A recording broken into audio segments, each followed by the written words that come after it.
Bismillahirrahmanirrahim. Assalamualaikum warahmatullahi wabarakatuh.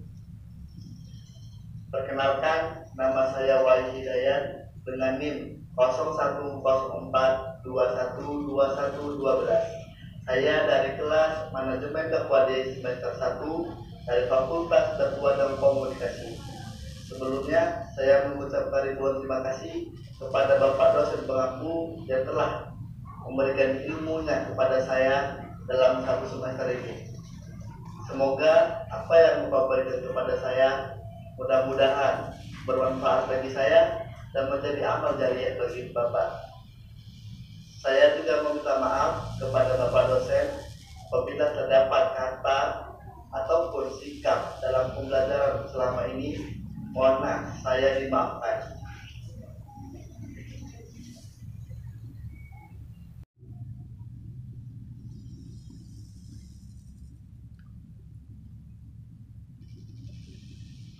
Baiklah, saya akan menjelaskan ringkasan yang pertama, yaitu pengertian warga negara. Secara etimologis, kata warga negara berasal dari bahasa Romawi dan pada saat itu menggunakan bahasa Latin. Kata warga negara berasal dari kata civis atau civitas yang memiliki arti anggota warga yang berasal dari civitate. Selain itu, kata civitas dalam bahasa Prancis dapat diistilahkan sebagai citoyen yang memiliki makna warga dalam cite yang memiliki makna kota yang memiliki hak terbatas. Istilah warga negara sendiri merupakan hasil terjemahan dari kata bahasa Inggris yaitu citizen yang memiliki makna yaitu warga negara atau juga dapat diartikan sebagai sesama penduduk serta individu tanah air. Dalam bahasa Inggris, kata warga negara dapat didefinisikan sebagai kelompok orang yang menjadi bagian dari sebuah kependudukan yang merupakan salah satu unsur terbentuknya sebuah negara. Orang yang dapat disebut sebagai warga negara dapat berubah penduduk lokal maupun warga negara asing yang datang ke sebuah negara tersebut. Secara umum, terdapat asas kewarganegaraan yang dapat digunakan dalam menentukan kewarganegaraan yang dimiliki oleh seseorang. Yang kedua, sistem politik dan pemerintahan di Indonesia. Sistem politik di Indonesia merupakan pembentukan dan pembagian kekuasaan di Indonesia, sebuah negara hukum yang berbentuk kesatuan dan pemerintah berbentuk republik dan sistem pemerintahan presidensial dengan sifat parlementer. Indonesia tidak menganut sistem pemisahan kekuasaan, melainkan pembagian kekuasaan. Walaupun mayoritas penduduknya beragama Islam, Indonesia bukanlah sebuah negara Islam. Kekuasaan eksekutif dipimpin oleh seorang presiden yang merupakan kepala negara sekaligus kepala pemerintahan. Dalam menjalankan tugasnya, presiden dibantu oleh seorang wakil presiden.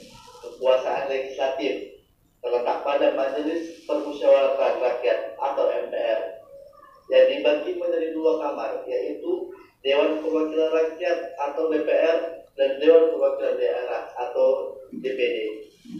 Cabang legislatif terdiri dari Mahkamah Agung atau MA dan Mahkamah Konstitusi atau MK yang secara bersama-sama memegang kekuasaan kehakiman. Kekuasaan inspektif dipegang oleh Badan Pemeriksa Keuangan yang memiliki perwakilan di setiap provinsi dan kabupaten di seluruh wilayah Republik Indonesia. Pemilihan umum diselenggarakan setiap 5 tahun.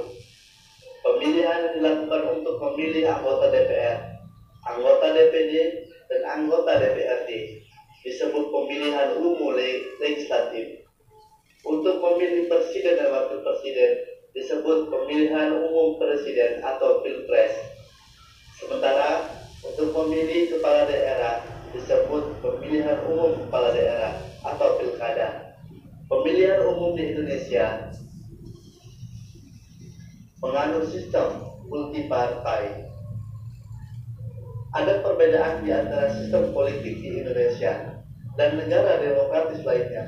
Di antaranya adalah adanya MPR yang merupakan ciri khas dari kearifan lokal Indonesia, MK yang juga berwenang mengadili sengketa hasil pemilihan umum, bentuk negara kesatuan, menerapkan prinsip-prinsip federalisme seperti A dengan DPD, dan sistem fungsi partai berbatas dengan setiap partai yang mengikuti pemilihan umum harus memenuhi ambang batas 4% untuk dapat menempatkan anggotanya di DPR.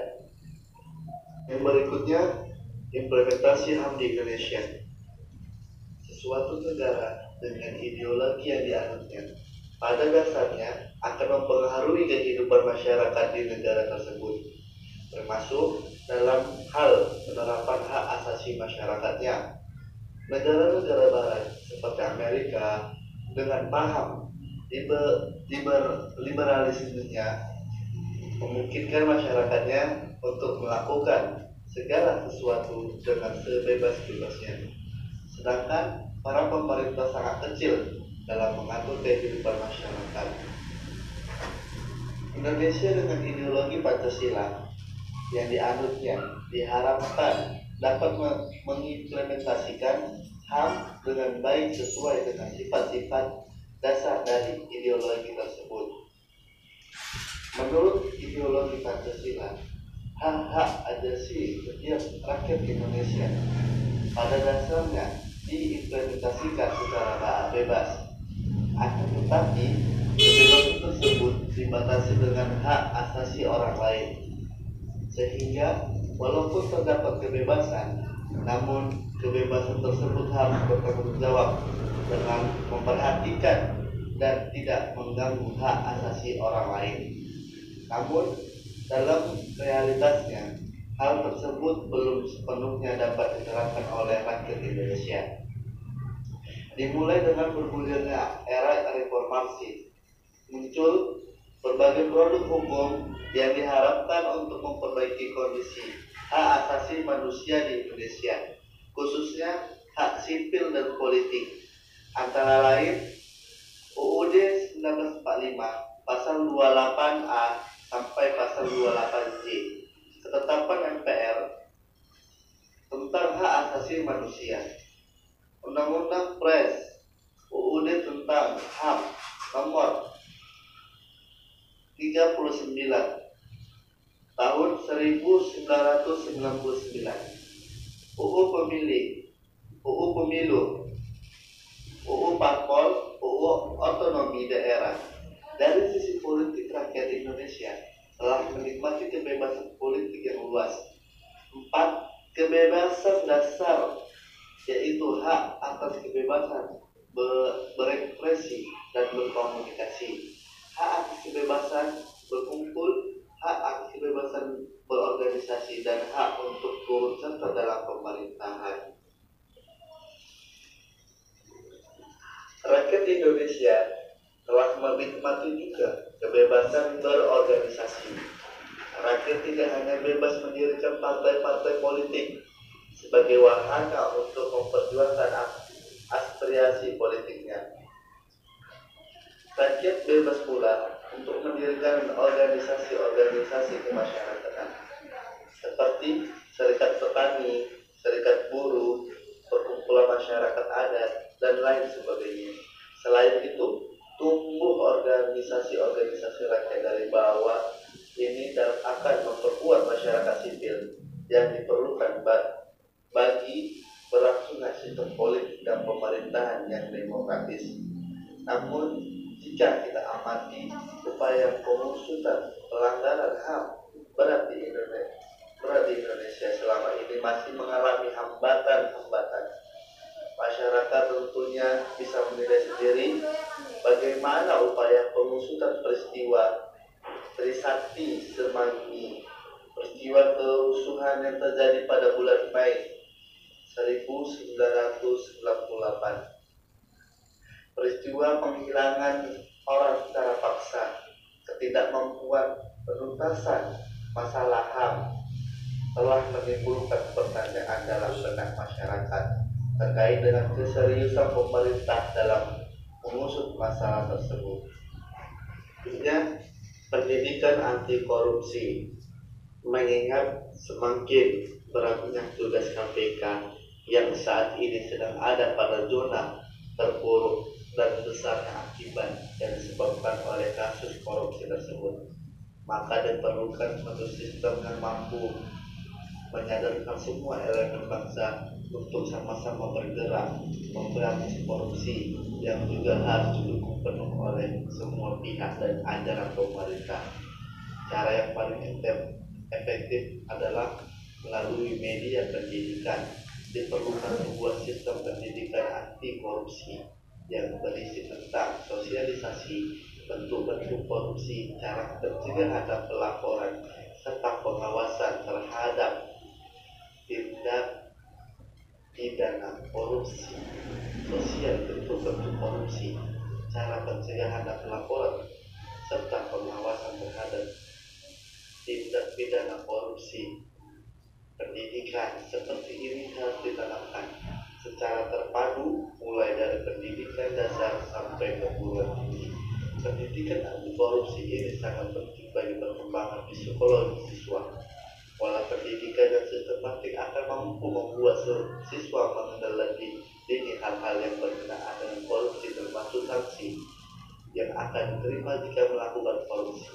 Dengan begitu, akan tercipta generasi yang sadar dan memahami bahaya korupsi, bentuk-bentuk korupsi, dan tahu akan sanksi yang akan diterima jika melakukan korupsi, sehingga masyarakat akan mengawasi setiap tindakan korupsi yang terjadi dan secara bersama memberikan sanksi moral bagi koruptor.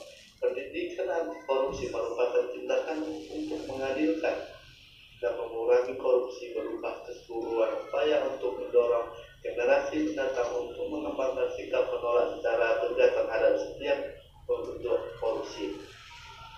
Mentalitas anti korupsi ini akan terwujud jika kita secara sadar membina kemampuan generasi mendatang untuk mampu mengidentifikasi berbagai kelemahan dan sistem nilai yang mereka warisi dan memperbarui sistem nilai-nilai warisan dengan situasi yang baru. Baik, yang terakhir, masyarakat madani atau civil society. Dalam perkembangannya, istilah civil society mengalami pergeseran makna sejalan dengan dinamika pemikiran dan faktor-faktor yang melingkupi konteks di mana civil society itu diterapkan. Sejauh ini minimal ada 5 model pemaknaan, yaitu karnis. Yang pertama, civil society jadi diidentikan dengan status negara. Selain Cicero dan Aristoteles, Thomas Hobbes dan John Locke juga memahaminya sebagai tahapan lebih lanjut dari evolusi natural society yang pada dasarnya sama juga dengan negara. Menurut Hobbes, civil society harus memiliki kekuasaan absolut agar mampu meredam konflik dalam masyarakat dan keadaan sepenuhnya mengontrol pola interaksi warga negara.